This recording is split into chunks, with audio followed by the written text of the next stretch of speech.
மக்களே இன்னைக்கு பார்த்தீங்கன்னா, ஒரு மண்டபத்தோட சேர்ந்து கோயில் 2மே கும்பாபிஷேகம், புண்ணியார்ச்சனை 2ம் ஒரே இடத்துலங்க.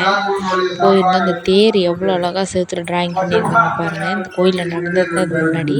சின்ன கோயிலா இருந்தது சுத்தமா இடிச்சுட்டு ஃபர்ஸ்ட்டு புதுசா கோயில் கட்டியிருக்காங்க. யானை, குதிரைலாம் வந்துச்சு. யானை காணிக்கை கொடுத்தா நமக்கு ஆசீர்வாதம் பண்ணுது. என்னவோ எங்கள் வீட்டுக்காரர் காசு கொடுத்தவருக்கு காசு கீழே போட்டுருச்சு. மறுபடியும் ஆசீர்வாதம் பண்ணுச்சு. மறுபடியும் அதை எடுத்துச்சு. இதே இது எங்கள் வீட்டுக்காரர் வேறு கொஞ்சம் பயம் பக்கத்தில் போகிறதுக்கு. குதிச்சிருமோ அப்படின்னு. பாருங்க எவ்வளோ அழகாக யானை கொட்டாய் விட்டுட்டு இருக்குதுன்னு. அப்புறம் பார்த்தீங்கன்னா அது ஃபுல் வியூ பாயிண்ட்டில் போய் பார்த்தோங்க. சூப்பராக இருந்துச்சு. லைட் டெக்கரேஷன்லாம் சூப்பராக இருந்துச்சு. செல்ஃபி எடுக்க நைட்டு சூப்பராக இருந்துச்சு. காலையில் தான் புண்ணியார்ச்சனை பார்க் மாதிரி வச்சுருந்தாங்க. கல்யாண மண்டபம் உள்ளே இருக்கிறதுனால போயிருந்துச்சு. செம்மையாக இருந்துச்சு பாருங்களேன். எவ்வளோ அழகாக டெக்கரேட் பண்ணியிருக்காங்க. நல்ல ஸ்பேஸ் பெருசு, இடம் நல்ல பெருசாக இருந்துச்சு. தோட்டத்துக்குள்ளே வந்துட்டு இது பண்ணிகிட்ருக்கு கட்டியிருக்கிறாங்க இப்போ புதுசாக. அந்த சைடு வாய்க்கால் போகுது. கொஞ்சம் பயம், அந்த பக்கம் போக வேண்டாங்க. பெரிய வாய்க்காலில் தண்ணி போயிட்டுருக்கு அந்த பக்கம். சூப்பராக டெக்கரேட் பண்ணாங்க. இடம் நிறைய இருந்துச்சு தோட்டத்துக்குள்ளே அப்படின்றதுனால சுற்றி தென்னந்தோப்பு, வயல், கரும்பு தோட்டம், நடுவில் இருக்குது கோயிலும் மண்டபமும். போயிட்டு நிறைய செல்ஃபியெல்லாம் எடுத்தாங்க பாருங்கள்.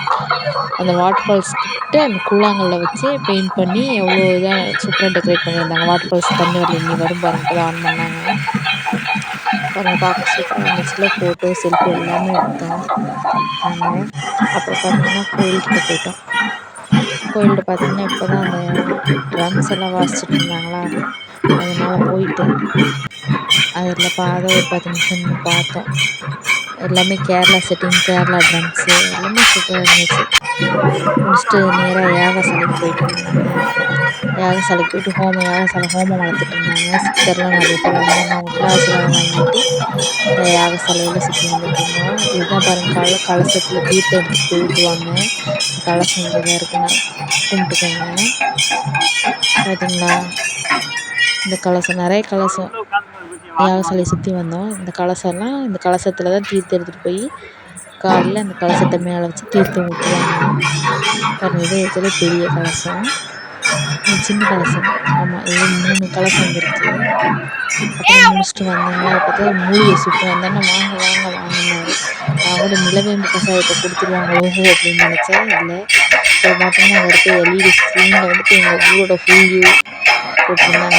அதையும் பார்த்துட்டு நேரம் நம்ம சாப்பாட்டுக்கு வந்தாச்சுங்க. சாப்பாடு பார்த்தீங்கன்னா அன்னதானம் கொடுத்துருந்தாங்க. இட்லி, தக்காளி சோறு, தேங்காய் சோறு கொடுத்தாங்க. அப்படின்னு பார்த்தீங்கன்னா நம்ம ஸ்க்ரீனில் வியூ பார்த்துட்டு